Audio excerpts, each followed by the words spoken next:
If we cast our minds back to the 13 years before 2010, so 1997 to 2010, we had 5 different teams as Constructors' champions. In the 13 years after 2010, we had only 2. That's right, every season from 2010 to 2022 was won by either Mercedes or Red Bull, and I think we can agree this season will be Red Bull too. Over this period, there have been 280 Formula 1 races, and 202 of them have been won by either Red Bull or Mercedes. That's a combined 72.1% win rate.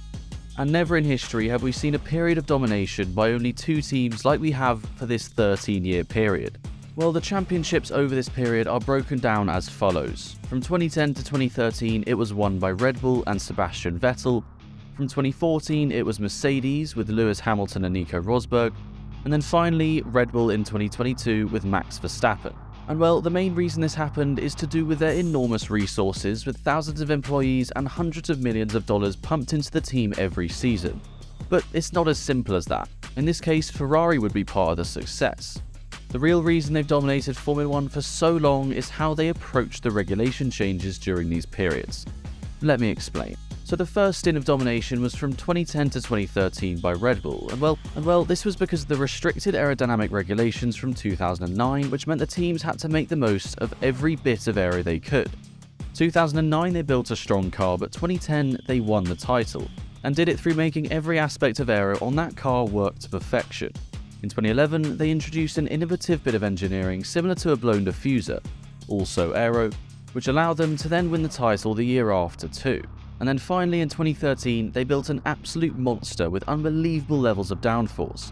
Basically, in this period of F1, the best teams had to be seriously efficient with their aerodynamics, but what made Red Bull better than most? Well, it goes back to 2005 when brand new Formula 1 team Red Bull joined the grid. They were seen as a bit of a laughingstock, not really taking the sport seriously. But that was until they hired a man called Adrian Newey. Put it simply, Newey was one of the most talented engineers this sport has ever seen. Before Red Bull, he won 5 Constructors' titles out of 6 with Williams from 1992 to 1997, then went to McLaren and immediately won again, including both drivers' titles in 1998 and 1999.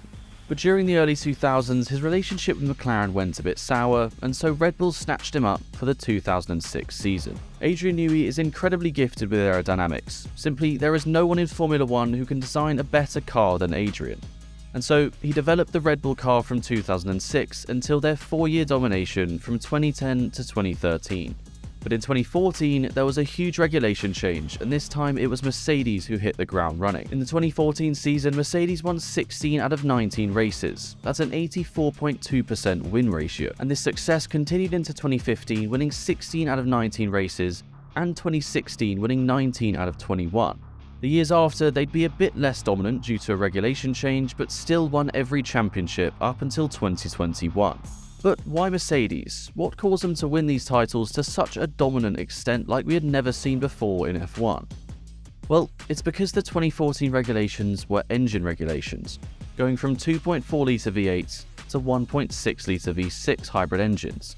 So less importance on the aero and more on the engine. And this played into Mercedes' hands extremely well because conveniently they had been building F1 engines for 20 years through Mercedes high-performance powertrains. Since 1994, they supplied Sauber, McLaren and Brawn, but in 2010 they bought up the Brawn team to enter Mercedes as a proper works team in F1. This meant they had their Mercedes engine department based in Brixworth and the actual F1 team based in Brackley. Add in serious funding from Mercedes' parent company Daimler, and Mercedes had way more resources than the other teams to build a monster of a V6 turbo hybrid engine. And so unsurprisingly, when they hit the track, it was unbelievably powerful. Way more than the Renault or Ferrari engines. And this showed with 4 out of the top 6 teams having Mercedes engines, being Williams, McLaren, Force India, and of course Mercedes. So from 2014 to 2021, Mercedes' huge resources allowed them to dominate. But where were Red Bull during this? Well, they still won some races, 28 in total in those 7 years, with 11 of them being in 2021. But they simply didn't have the engine to rival Mercedes. What they did have though was the best aerodynamics on the grid thanks to Adrian Newey. But this all changed in 2022. The new regulations took force, and this time they were pretty much entirely aerodynamic regulations with a huge emphasis on ground effect as well as a general simplification of visible aerodynamic surfaces. And so logically, with Adrian Newey still at Red Bull, he designed a beast of an F1 car. The RB19 was seriously aerodynamically efficient, shown by how it was the only team to not really suffer from porpoising, and went on to win 17 out of 22 races. And as we can see this year, it's only become stronger. And I could see the RB19 winning even more than in 2022. So from 2022 onwards, aerodynamics is the most important aspect for competitiveness, not the engine. This is shown by how uncompetitive AlphaTauri are with the same RBPT engines as Red Bull. So where do we go from here? Who will be the dominant force in the future? Well, the next regulation change is in 2026, and it's primarily an engine regulation change. So you can bet your bottom dollar that Mercedes are focusing heavily on this over the next few years, and so we could see another spell of Mercedes domination coming. But you can never write off another team such as Ferrari or Aston Martin shaking up the order too.